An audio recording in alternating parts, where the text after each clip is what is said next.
अस्सलाम वालेकुम। मैं हूं नादिया अनवर और उम्मीद करती हूँ आप सब खैरियत से होंगे।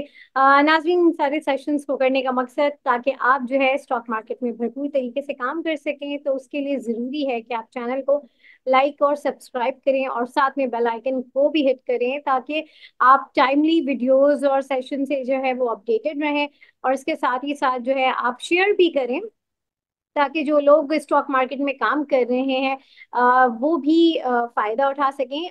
नाजरीन, आज हमारे साथ जो मेहमान मौजूद हैं उनके हवाले से मैं बताती चलूं आपको। जी हाँ, आज हमारे साथ फरहान करीम साहब मौजूद हैं और वो जो है एसवीपी हैं स्पेक्ट्रम सिक्योरिटीज में। और आज हम उनसे बात करेंगे क्योंकि गुज़िश्ता रोज जो है वो मॉनेटरी पॉलिसी आई, इंटरेस्ट रेट उसमें कट डाउन हुआ। तो एक तरीके से बड़ी एक अच्छी होप थी कि जो है बहुत अच्छा जो है कल मार्केट परफॉर्म करेगी। और लोगों ने काफी मुख्तलिफ कमेंट्स करने शुरू कर दिए थे कि जी मतलब एक नया बूम आने वाला है। लेकिन आज हमने देखा कि उस तरीके से मार्केट में वो वाली बात नहीं देखी जितने लोग एक्साइटेड थे। तो इस हवाले से हम जानेंगे। तो आइए सर फरहान को वेलकम करते हैं। अस्सलाम वालेकुम सर। जी वालेकुम सलाम। जी सर, कैसे हैं आप? खैरियत से हैं? जी अल्हम्दुलिल्लाह फर्स्ट क्लास नाजिया। जी माशाल्लाह। सर, सबसे पहले तो मुझे ये बताइए कि जो है इंटरेस्ट रेट भी कम हो गया और जो है इंडेक्स भी बढ़ गया, लेकिन अब आज जो है हमने देखा मार्केट में वो बात नहीं थी। क्या वजह है? और जैसे लास्ट मॉनेटरी पॉलिसी आई उसके बाद भी एक उम्मीद चलती रही, उसके बाद नेक्स्ट मॉनेटरी पॉलिसी आ गई, लेकिन मार्केट में जो है एक अनसर्टेनिटी कायम रही। तो आज भी हमने वही देखा कि सुबह पॉजिटिव थी, फिर उसके बाद एकदम से जो है मार्केट में एक अनसर्टेनिटी ही हम देख रहे हैं। तो क्या वजह है? जबकि आईएमएफ की जो है वो भी आ गई है, डेट भी अनाउंस हो चुकी है, तो इसके बावजूद मार्केट में कोई पॉजिटिव इम्पैक्ट नजर नहीं आया। तो थोड़ा सा इस हवाले से बताइए। नहीं देखिए नाजिया, इम्पैक्ट तो अगर पॉजिटिव आया था मार्केट के अंदर। मार्केट जैसे स्टार्ट हुई थी तो ऑलमोस्ट हम्म। जो आज हाई बनाई है तो 900 पॉइंट्स के करीब, 999 के करीब मार्केट ने हाई बनाया था जो प्लस में गई थी। अच्छा, और बाकी जो खबरें भी हैं, मतलब इंटरेस्ट रेट भी जो है वो वन शॉट के अंदर जैसे जो बातें हो रही है कि 2024 के एंड तक जो है वो 15% पर आ जाएगा। अभी एक मॉनेटरी हम्म। पॉलिसी और आनी है और इंटरेस्ट रेट ऑलमोस्ट 17.5 पे, मतलब सॉरी मतलब 17.5% पे वो आ गया है। तो 2% का डिक्लाइन होना ये भी एक अच्छी इंडिकेटर है फॉर द स्टॉक मार्केट जो है। और जो सेम है, जो सेकंड खबर जो न्यूज़ थी कि आईएमएफ की भी जो ईएफएफ के जो उसका जो अमाउंट है 7 बिलियन, जो इसकी मीटिंग जो है वो भी 25 ऑफ दिस मंथ जो है वो मतलब इंशाल्लाह आगे मतलब ऑनवर्ड होने वाली है। लेकिन देखिए ये सारी चीज़ें तो अच्छी थी। अब बेसिकली आज भी अगर आप देखें कि मार्केट में मतलब जो मूवमेंट हुई है उसमें मेजोरिटी जो एक्टिविटी हुई है वो स्टिल जो छोटे आइटम है, स्मॉल आइटम जो है ना, उसके अंदर ही ज्यादा काम हुए हैं। तो हम्म। ये एक एज सच इतनी अच्छी साइन नहीं है, क्योंकि लोगों का जो मेन जो इन्वेस्टर्स हैं, जो अच्छे जो काम करने वाले लोग हैं, जो जो जो डे ट्रेडर्स नहीं है, जो स्टॉक पर रखना चाहते हैं, उन्होंने इसके अंदर इतनी ज्यादा पार्टिसिपेशन नहीं की, क्योंकि आप देखें कि बड़े आइटमों में इतना काम नहीं हुआ है ये। अच्छा, इसका मेन जो रीजन नजर आता है सामने वो ये आता है कि अभी जैसे जो बातें हैं कि एक फंड है जो फॉरेन फंड है फुटसी का जो है, उसको अपनी जो पोजीशन है उसको ऑफलोड करनी है हमारे पाकिस्तान मार्केट से जो है, पीएसएक्स से। और वो अराउंड जो है वो 30 बिलियन रुपीस के करीब जो है वो उसकी उसकी अमाउंट है। ये मेरा म्यूट है। तो उस बेसिस पे जो है ना लोग, आपको आवाज आ रही है मेरी? जी जी सर, आ रही है, बिल्कुल आ रही है। हाँ, तो उस बेसिस पे जो जो बड़े आइटम्स हैं, आपका जैसे आपका ई फर्ड हो गया या पाकिस्तान ऑयल ऑयल फील्ड हो गया या ओजी है, पीपीएल है, अभी बैंक है, यूबीएल है, उसके अंदर ऐसा जितनी मूवमेंट नहीं आ रही है, मतलब इतनी अपसाइड नहीं आ रही है, क्योंकि लोग थोड़ा सा इसमें कॉशियस हैं कि पहले अगर वो, और उसकी जो डेट जो गिवन है वो है 23rd ऑफ दिस मंथ जो है, मतलब उससे पहले हम्म। पहले उनको ये चीजें जो है, ये जो मैंने बताया कि 30 बिलियन रुपए का जो अमाउंट है जो बनता है ऑलमोस्ट, तो उसको उसको जो है वो मतलब सेल ऑफ करना है, मतलब वहाँ जहाँ से एग्जिट करना है। तो उस बेसिस पे जो एनडीएम्स वगैरह हो रही हैं उससे चीज़ें निकल रही हैं, और जो मार्केट में है उससे वो चीज़ें सेल ऑफ हो रही हैं। आज भी जैसे अगर आप देखें तो इसके अंदर आपका पॉल के अंदर जो है वो एक एग्जीक्यूशन हुई है एनडीएमजे, और सेम एस ई फट के अंदर जो उसके अंदर ह्यूज क्वांटिटी में जो है वो एक एनडीएम हुई है। तो ये इंडिकेट कर रहा है कि जब तक उनका फंड वो चीज़ें एग्जिट नहीं कर जाते हैं तो हमें बड़े स्टेप में ऐसे मूवमेंट थोड़ी सी अभी कम नजर आएगी। और जब वो उनका अमाउंट एग्जिट कर जाएगा तो मेरे ख्याल से मार्केट थोड़ी सी क्लियर हो जाएगी और लोग थोड़ा सा इजी ऑन हो जाएंगे अपनी पोजीशन को मेक करने में, क्योंकि कुछ पता नहीं होता ना कि भाई कोई 15 मिलियन 25 मिलियन शेयर है, वो किस रेट के ऊपर उसकी एनडीएम होती है या एग्जीक्यूशन होती है। अगर नीचे रेट पे होगी तो जो मार्केट प्राइस ऊपर चल रहा है अगर, और अगर डिस्काउंटेड पे होता है तो फिर आपको वो शेयर नीचे मार्केट से मिल सकता है। तो इसलिए लोग थोड़ा वेट एंड सी कर रहे हैं कि ये ट्रांजेक्शन पहले एग्जीक्यूट हो जाए, सारे शेयर निकल जाएं, तो उसके बाद फिर अपनी जो है वो नई पोजीशन या जो भी स्टॉक्स, क्योंकि स्टॉक्स स्टिल काफी अच्छे मल्टीपल पे ट्रेड कर रहे हैं और उनको यहाँ पे लेना चाहिए। सही, बिल्कुल। यहाँ पर तनवीर हुसैन साहब, उनका सवाल है जी। तनवीर साहब, अपना सवाल कीजिए प्लीज। जी सलाम वालेकुम सर। सर जी आज वाले, आज की को कैसा देखते हैं आप सर ना? देखिए मैं दोबारा मैं मतलब जैसे मैंने लास्ट टाइम भी बात की थी, मार्केट मुझे यहाँ से अच्छी लग रही है। थोड़ा सा वेट करना पड़ेगा क्योंकि ये आप देखें कि ऑलमोस्ट यानी 22% से जो है वो interest rate with in year जो है वो आपका 17.5 पे आ गया है। तो इस चीज़ को अप्रिशिएट करना चाहिए कि मतलब गवर्नमेंट ऑफ पाकिस्तान ब्रदर जो कंपनीज हैं उनको मतलब मार्केट इंटरेस्ट की तरफ जो है वो थोड़ा सा कुशन प्रोवाइड कर रहे हैं। और इससे जो आपका जो बेसिकली जो इनकी जो मतलब आप कह लें जो अकाउंट है उसके अंदर जो आपका जो इंटरेस्ट की जो फिगर्स आती है मार्कअप की जो है वो आप आइंदा आने वाले महीनों में जो है आप देखेंगे कि वो ऐसे कम आना शुरू होगा। और जो profit with in the money नहीं है, मतलब जो प्रॉफिट शो नहीं कर रही है वो इंशाल्लाह प्रॉफिट शो करना शुरू करेगी। और इसमें स्पेशली आपका स्टील हो गया, सीमेंट हो गया, मतलब इन स्टॉक्स के अंदर पोजीशन जो है वो बिल्ड करनी चाहिए। और सेम एज ऑटोज भी जो है उसके अंदर भी पोजीशन बिल्ड करनी चाहिए। सर डीजीएल को कैसा देखते हैं? डीजीएल डीजीएल गनी ग्लास। डीजल, देखिए गनी ग्लास भी जिसका, एक सेकेंड, डीजीएल, ये मतलब थोड़ा सा इसमें मतलब ये है, स्टॉक है थोड़ा मतलब स्पेकुलेटिव भी स्टॉक है। मतलब थोड़ा इसमें ये कि देखिए काम ज्यादातर छोटे आइटम में ज्यादा काम हो रहा है, और उसमें अगर आप चीजें लेके रखते हैं और सेम ऐसे अगर आप निकलते हैं तो अच्छी बात है।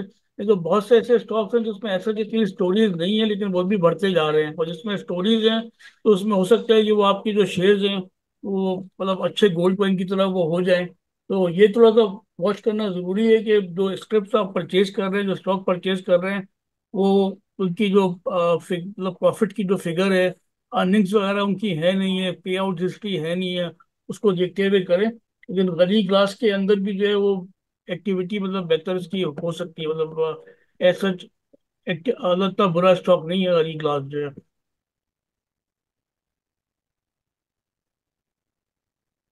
सर माड़ी की आज की क्लोजिंग को कैसा देखते हैं आप? देखिए मारी, आज जो है इसका ये लास्ट डे था मारी का जो है, और सर, मंडे आपकी को जो है वीडियो, वो, सॉरी, सर आपकी वीडियो नहीं आ रही है। सॉरी, अब आ रही है। जी, आप सही। जी जी। मारी का लास्ट डे है, ठीक है ना। इसमें अब जो आपका बोनस है और सेम एज आपका डिविडेंड है वो आपको इसमें मिलेगा। तो उसमें आज मारी की क्लोजिंग ऊपर ही आई है ऑलमोस्ट 23 रुपीज जो है, बट मुझे ये लगता है कि मारी को थोड़ा सा मतलब हो हाँ। सकता है। हेलो। जी जी। जी सर। जी। कौन है? जी जी, मतलब मारी के अंदर ये है कि वन शॉट थोड़ा सा नेगेटिविटी इस वजह से आई हुई है कि इसके जो बोनस के जो शेयर्स हैं उसके ऊपर आपका डिविडेंड, बोनस के ऊपर जो है ना वो 10% का आपका टैक्स कटेगा। और इसका जो बोनस है वो 800% बोनस है, ठीक है ना। 800% के ऊपर बोनस के ऊपर जब टैक्स, आपको जो नंबर ऑफ शेयर्स, अगर आपने 100 शेयर लिए तो आपको 800 शेयर मिलने चाहिए थे, तो वो 800 नहीं मिलेंगे आपको। 100 शेयर्स के ऊपर जो है वो 720 शेयर आपको मिलेंगे, और 80 शेयर्स तो ऊपर आपका टैक्स कटेगा, और उस अमाउंट के ऊपर आपको टैक्स पे करना पड़ेगा। तो उसमें आप with in the bonus avail करने के बाद विद इन द मनी आने के लिए आपको होना ये चाहिए कि फिर मारी में अगर कैप लग जाता है या ऊपर आता है तो फिर आपका बोनस जो है वो इक्वल हो जाएगा जो नंबर ऑफ शेयर्स के हिसाब से। जो है इस वजह से थोड़ा सा लोगों ने जो है बिफोर एक्स बोनस और एक्स डिविडेंड जो इसकी जो होल्डिंग है वो ऑफलोड किया है। बट लॉन्गर टर्म में मेरे ख्याल से हमारी मतलब रखना चाहिए। और अगर जिन्होंने नहीं लिया हुआ है उनको अगर नीचे मिले तो वहां पे बाय करना चाहिए हमारी जो।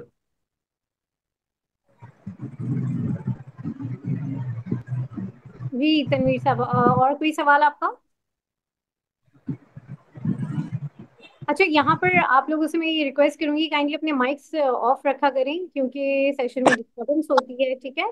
जब सवाल हो तो फिर आप अपने माइक्स बेशक ऑन कर लें। जी तनवीर साहब, कोई सवाल? जी सर, मैं ना अपने बच्चों को सर, मैं ना मैं भी पिछले 3-4 साल से स्टॉक्स का काम कर रहा हूँ, तो आहिस्ता आहिस्ता इसकी लर्निंग आती है सर ना। तो अब मैं अपनी बेटी और बच्चों को भी सर ना आहिस्ता आहिस्ता इसकी ना कोशिश कर रहा हूँ लर्निंग करने वो, ताकि उनको भी स्टार्ट से ही ना सर फाइनेंशियल अवेयरनेस आ जाए ना। तो जी इस बिल्कुल। अवेयरनेस के रिगार्डिंग ना सर अभी फोकस नहीं किया जाता हमारे एक्सपर्ट्स की जानब से कुछ ना, ताकि जो हैं यंग हैं 10-12-14 ईयर्स के जो बच्चे हैं उनके भी मतलब कि उनको भी आहिस्ता आहिस्ता इसकी फाइनेंशियल जो लर्निंग अवेयरनेस जो है वो मतलब उनमें लाई जा सके ना सर। जी तो इस तरह बिल्कुल। के भी सेक्शन तरह होने चाहिए बच्चों के रिगार्डिंग ना सर, ताकि वो भी मतलब कि ये भी इनपुट सर आप किसी फोरम पे दीजिएगा सर ना। जी जी बिल्कुल बिल्कुल, बस थोड़े बहुत जो रेशियोज वगैरह होते हैं ना उनको टारगेट करना चाहिए बिफोर बाइंग एनी स्टॉक जो है। जैसे हम जो अर्निंग वगैरह देखते हैं जिसको हम ईपीएस कहते हैं, अर्निंग पर शेयर कहते हैं, सेम है जिसको हम एक पी रेशियो बोलते हैं, प्राइस अर्निंग मल्टीपल बोलते हैं। तो प्राइस अर्निंग बेसिकली अगर आप प्राइस को ऊपर रखेंगे और अर्निंग को नीचे रखेंगे तो उसको अगर आप डिवाइड करेंगे तो उससे आपको एक पी रेशियो आपका मिल जाता है, ठीक है ना। तो उससे आपको पता चल जाता है कि भाई चीज किस पी पे चल रही है, मतलब उसकी अर्निंग कितनी है, प्राइस कितनी है और उसकी अर्निंग कितनी है। अगर वो 2 पे होती है, 3 पे होती है तो मतलब मीन्स के वो बहुत सस्ता शेयर है और अच्छा शेयर है, तो उसके अंदर आपका जो प्राइस, आपकी जो अर्निंग है वो जल्दी रिकवर हो सकती है। इंशाल्लाह सेशन रखेंगे, मेरे ख्याल से नादिया ये चीज़ें करती रहती हैं, तो उनको जो अगर सुटेबल जो भी बंदा मिलता है उनके साथ सेशन करना चाहिए, ताकि जी थोड़ा सा मोटी चीज़ें जो है नो हो इन्वेस्टर्स को होनी चाहिए कि भाई स्टॉक परचेज करने से पहले जो है इन चीज़ों के बारे में थोड़ी सी अवेयरनेस होनी चाहिए। मतलब थोड़ा सा ये है कि टीएसएस के अंदर भी आता है, डेटा पोर्टल आता है, वहाँ पे अगर आप कंपनी का नाम डालेंगे, सिंबल डालेंगे तो वहाँ से भी आपको चीज़ें सारी मिल जाती हैं। जैसे आपने अगर डीजीकेसी लिखा है या आपने मेपल लीफ लिखा है या कोई भी आपने XYZ कंपनी का सिंबल डालेंगे, फिर आप नीचे आएंगे तो आपको सारा उसका हाई लो का रेशियो आपको मिल जाएगा, 1 डे का, मतलब 1 महीने का, 1 साल का। तो वो सारी चीज़ें थोड़ा सा देख लेनी चाहिए। फिर डिविडेंड हिस्ट्री जो है वो आपको नीचे मिल जाती है। तो इन चीज़ों को थोड़ा सा रीड आउट कर लेना चाहिए, क्योंकि बहुत सारे स्टॉक्स ऐसे होते हैं जो बढ़ जाते हैं और फिर बाद में उसके अंदर कुछ भी होता नहीं है और फिर वो बहुत लंबे अरसे तक के लिए रखना पड़ता है और आपके फिर अमाउंट भी जो है वो ब्लॉक हो जाता है। तो उसकी अवेयरनेस खुद भी और जो बच्चे हैं जो भी, जिनको अगर जो एंट्री कर रहे हैं, जो न्यू इन्वेस्टर्स हैं, उनको भी इन चीज़ों को थोड़ा सा फॉलो करना चाहिए। सही। जी जिशान, हम अपना सवाल कीजिए। अ, जी मैडम, मैं ये पूछना चाहता टीपीएलपी के बारे में। इसका एक अच्छा ब्रेकआउट हुआ है, 9 रुपये से ऊपर क्लोज हुआ है कल, और आज ये फिर जो है नेगेटिव है। इसकी क्या रीजन है इसके पीछे? जब हम चार्ट्स को देखते हुए काम करते हैं तो नजर आ रहा होता है कि अब ये अपने अप ट्रेंड में जाना स्टार्ट हो गया, लेकिन मार्केट फिर उसका कुछ उल्ट दिखा रही होती है। ये किस स्टॉक का नाम लिया आपने, सॉरी? टीपीएलपी। पीपीएलपी। टीपीएलपी। अच्छा। पीपीएलपी।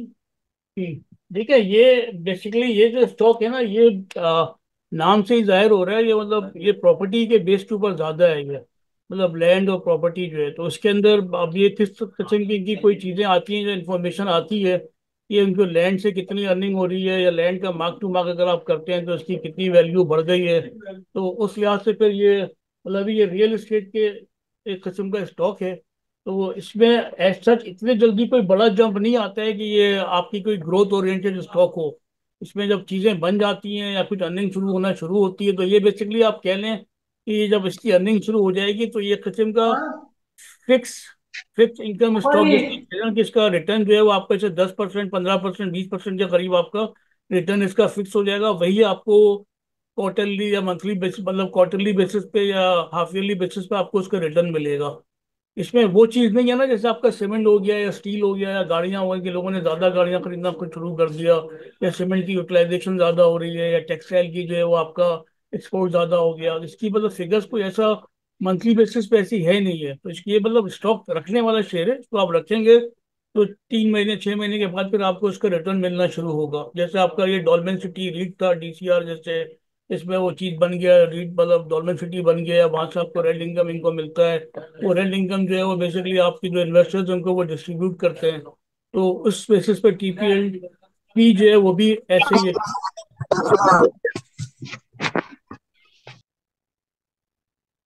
जी जी जीशान साहब, आपका और कोई सवाल? चलिए यासीन साहब, आप अपना सवाल कीजिए। अ, मैं ये पूछना चाह रहा था, टीजीएल और फौजी फूड के बारे में कुछ अगर थोड़ा बता सके तो। टीजीएल, तारिक गिलास, और फौजी फूड के बारे में। देखिए, तारे ग्लास का अगर मैं, ऐसा मेरी इतनी रीडिंग तो नहीं है तारे ग्लास के ऊपर, बट ये कि टेक्निकली यहाँ से मतलब इस रेट पे बुरा नहीं है होल्ड करने के हिसाब से जो है। तो यहाँ पे तारे ग्लास को मतलब होल्ड कर सकते हैं, ये मुझे जो लगता है ऑलमोस्ट अराउंड, जैसे अगर ये 110 रुपये के करीब ट्रेड कर रहा है तो ये 130 135 के करीब ये जा सकता है तारे ग्लास जो है। उसका मेरे ख्याल से बलूचिस्तान ग्लास के साथ भी इनका कोई वो हो रहा है, बाय कर रहे हैं, एक्विजिशन वगैरह है। तो मतलब ग्लास के अंदर इनका अच्छा बड़ा मतलब इनका स्टेक है तारी ग्लास का जो है। और सेम है फौजी फूड जो है, ये मतलब फूड सेक्टर के अंदर स्टिल काफी अभी एक्टिविटी ऐसा जितनी हुई नहीं है। बट आपके जितने भी जैसे प्रेमा हो गया या मेटको फूड है या दूसरे और भी जैसे स्टॉक्स हैं या फ्राइज लैंड है, तो सेम एज फौजी फूड भी जो है वो भी डिस्काउंटेड ही चल रहा है। और 9 रुपए के करीब मेरे ख्याल से इसको आप होल्ड करें तो ये ऐसा जितना कोई नेगेटिव वो नहीं है, मतलब यहाँ से अपसाइड नजर आता है फूड के अंदर जो है। सही। यहाँ पर जी फरहान साहब, आपका सवाल है, आप कीजिए। अस्सलाम वालेकुम फरमान भाई, क्या हाल है? जी अल्हम्दुलिल्लाह फर्स्ट क्लास। फरमान भाई, मैं एक सवाल तो नहीं, एक सजेशन है कि ये हमारे जो ब्रोकर जितने भी हैं पाकिस्तान में, वो क्या करेंगे कि और रिटेल इन्वेस्टर जो हैं वो मार्केट में आए। जैसे मैं ओवरसीज पाकिस्तान में भी अपने दोस्तों को बोलता हूँ कि भाई इन्वेस्ट करें पाकिस्तान के अंदर। तो ऐसा कोई है प्रोग्राम आप लोगों का कि आप लोग और रिटेल इन्वेस्टर जो है पाकिस्तान स्टॉक चेंज कराएं, तो उससे बेहतर ही हो पाकिस्तान स्टॉक चेंज की।